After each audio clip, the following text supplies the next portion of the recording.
Thank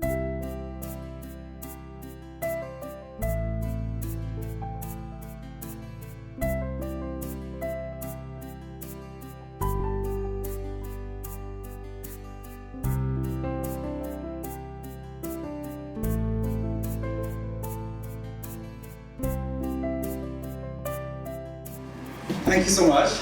Well, actually, the reason why I stopped using the name Pawo in Bhutan was exactly for that. And if you look at the literal translation, it actually means the brave one. I'm supposed to test this first. Okay. So I'm a Buddhist, and the teachings of the Buddha have really played a major role in defining me as a photographer and as an artist. And as a Buddhist, I believe that we are all born with an inner sacredness. And by this inner sacredness, I'm not referring to anything religious or ritualistic in nature. I'm referring to basic human goodness, virtuous qualities that all of us possess. 2,500 years ago, the Buddha taught that these qualities, such as love, compassion, wisdom, respect, kindness, these all inherently exist within all of us. But we just lose touch with them and we fail to connect with them because of the habitual patterns of our lives. Now, look at the modern world we live in. We live in a world where we are so driven by materialistic pursuits, where we are so intoxicated by greed, where we are taught to be selfish. We are taught to have dualistic concepts. We are taught that there is a good and a bad, black and a white, beautiful and an ugly, gay and straight. The things that are taught to us become the very things that get us caught in the net of suffering. They blind us and get us disconnected from reality. Now, as a photographer, and I like to call myself a writer of light, I think that sounds more exotic. I like to capture images and stories that remind me and connect me with my own inner sacredness, my own virtuous qualities. I call it outer phenomena connecting with inner phenomena. And one example is, if Tim here yawned in front of me, I would feel sleepy. Outer, inner. So being a photographer, I'd like to share with you 4 stories. 4 stories of pilgrimages, stories that illustrate what I just explained, and stories that have shown to me that there is still good in our world. And within each story, I'll focus on a few photos that I felt exemplified the essence of each story. So the first story is from the river of life, the Ganges in Varanasi. Varanasi is not only one of the most sacred cities in the world, it is also one of the oldest cities in the world. And Mark Twain famously claimed that Varanasi is older than history, older than tradition, older even than legend, and looks twice as old as all of them put together. Now, there are many myths and legends of how Varanasi and the river Ganges came into existence. One of my favorite stories is how God Vishnu, the Hindu god of creation, he extended his feet across the universe to measure the universe. And it is believed that his left big toe accidentally pierced a hole in the edge of the universe. And from this hole poured in celestial water that came to our world as the river Ganges. Now, the Hindus believe that bathing in the Ganges river brings one closer to moksha, or liberation from cyclic existence. That being said, hundreds of thousands of Hindus come to Varanasi every year to bathe, to drink, to die, and of course to be cremated there. It is said that 30 to 35,000 bodies are cremated by the river Ganges every year. Now the photo I'd like to focus on here is this one. It's a moment of sheer joy and happiness as these 3 sons from the western Indian state of Rajasthan, they fulfill their father's lifelong dream of bathing in the Ganges river at least once before he dies. There was so much love, so much laughter as these 3 sons led their old father down the steps into the river and took turns dipping him there And at the end, the father, he was beaming with the most satisfied, most proud smile as he looked up at his wife and gestured with his hands as if to say he had washed away his negative karma and was now ready to pass on. A beautiful moment. The second story is from the land of enlightenment, Bodhgaya. Now, Bodhgaya is, of course, the most important place for us Buddhists. It is believed that 2,500 years ago, Prince Siddhartha sat under a tree and vowed never to get up until he had realized the truth. Well, we all know that when he got up, he was the Buddha. That being said, Buddhists from all over the world come to Bodhgaya to make aspirations, to make prayers, to make physical offerings, all with the hope of connecting and awakening their own inner sacredness. How inspiring it is that the story of a prince who renounced everything still inspires people to follow his steps to this day. A touching sight as a young Burmese woman, supported by family and loved ones, shaves her head to receive ordination as a Buddhist nun under the Bodhi tree. This is the Thai monk who is making offerings under the Bodhi tree. He basically bought out the entire flower shop. It was 2012.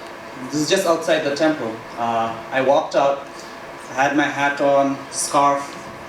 I was wearing. I don't know if I was wearing gloves. And I walked up, and I saw this sight. It was winter. It was bitterly cold, and it was early mornings, maybe 4 o'clock in the morning. I walked out, and I was complaining of the cold to my friends. As I walked out, I saw this little beggar boy. He must have been about 3 years old. And as you can see from the photo, he doesn't even have an underwear on, forget about pants. He's wearing an old torn shirt, and he sat there burning garbage, keeping himself warm. Now when I saw this image, I'm not trying to exaggerate here, but I stopped feeling cold. I was overcome with compassion, with pity, and I actually felt the urge to do something for the less fortunate. And the next day I went, bought him some clothes, and like I said, outer phenomena connecting with inner phenomena. The third story takes us to Lumbini, which is the birthplace of the Buddha in southern Nepal. It is believed that the Buddha was born here in this very garden, and he was given his first bath in this very pond. Next to Lumbini is the ruins of Kapilavastu. That's the palace of the Sakya king. And that is where Prince Siddhartha spent his first 29 years. You know, I think when you talk about Lumbini and Kapilavastu, we always think of it as the birthplace of the Buddha. But we also have to remember that this is where the Buddha encountered what we Buddhists call the four sights: sickness, old age, death, and the renunciant.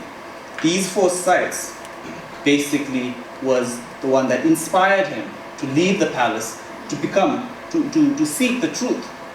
So yes, Lumbini Kapilavastu, it is the birthplace of the physical Buddha, but it is also the birthplace of the values that the Buddha stood for. It is the birthplace of the heart of renunciation. I went to the inner temple of Lumbini around sunset, and I came across this Newari man. He was sitting there lighting butter lamps. I went up to him, and as some of you may know, my Nepali is really, really bad. So I went up to him in my equally broken Hindi and a little bit of English. I asked him what he was doing. And he told me that he was lighting butter lamps for his brother who had passed away a few weeks ago. So naturally I asked him, as you light these butter lamps, what are you aspiring for? What are you praying for? And he told me that as I light these butter lamps, I'm hoping that the little merit that is created by offering butter lamps in this sacred place will enable my brother to be reborn as a human being. So I asked the next obvious question. Why do you want to be why do you want your brother to be reborn as a human being? And he said that I want him to be. I asked him, do you want him to be reunited? Do you want him to be born as a human being because you want to be reunited with him. And of course, he told me, well, being reunited in the next life is worldly happiness. And as with anything worldly, it is subject to change and it is temporary. It's not ultimate, he said. And he said he wants him to be reborn as a human being because he has that slight chance to attain enlightenment, to escape samsara, which I thought was so profound, so inspiring. Now, the last story is from Bhutan. I thought it would be complete if I came here and did a talk and didn't have any photos of Bhutan. So this is from the Singizong, or the Lion Fortress of Limsi, Bhutan. Singizong is, I would say, the most sacred Buddhist site in Bhutan. It lies on the Tibetan-Bhutanese border, about 4,500 to about 5,200 meters above sea level. The place is a 4-day hike from the nearest road. There's no electricity, there's no telephone, no Wi-Fi. You're basically off the grid when you go there. I was there for a month and a half, living in a tent. And I think when you talk about pilgrimage, you really have to, that was a pilgrimage to Singizong, you really have to look at why do we go on pilgrimages to places like Singizong. Of course, the Zong in Chökyi translates to something that is a fort, a castle, something that gives you refuge, shelter. And Singi, we all know that translates to lion. And that lion represents the lion-like, undefeatable, inner sacredness that we all possess. So we go to the outer Singizong with the hope that connecting with it will awaken our own inner Singizong. I'd like to talk about this particular photo. I think nowadays, in a world where we are so, driven by praise and result-oriented, even the simple act of making an offering is all about recognition. Every time you see that, when you make offerings, people like to put up a big golden plate saying, oh, Pawo made this offering, blah, blah, blah. But in Singizong, a truck driver from Tashiangsi, he made a vow to offer 100,000 prayer flags every year for 5 years. This was year 3. Such a great, noble, inspiring act, but there's no one to see. But I rejoice for him, because he's making offerings for offering and not for recognition. This is the last slide of the presentation. I had walked about 36 hours, climbed to about 5,200 meters above sea level, and I was right next to the Tibetan border. And we had walked for the whole day in the rain. I was wet, cold, hungry. But as I got up there, I was hosted by a yak herder named Namge. He was supposedly the most prosperous yak herder there. He hosted me in his little tent. And I sat there, and he gave me a warm cup of yak milk and some puffed rice. And I would never drink yak milk under any circumstances, because such a lactose bomb, I thought. But I was too cold, too hungry, so I sat there drinking the yak milk. And just then, Namge's little daughter ran up and hugged her father.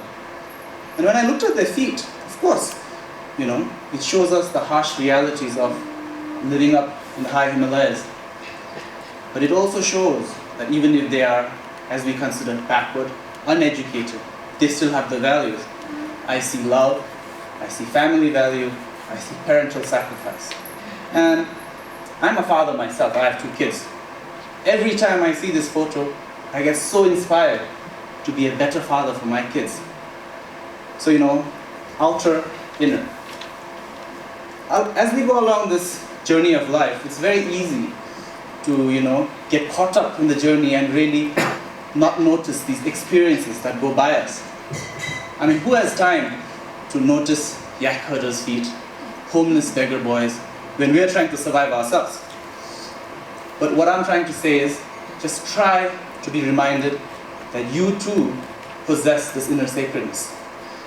The great Buddhist master Shantideva said that just as a flash of lightning illuminates the skies and shows us what the dark clouds had hidden, similarly, the arising of virtuous thoughts illuminates our minds and shows us what ignorance are hidden. It can be as brief as a flash of lightning. Thank you so much.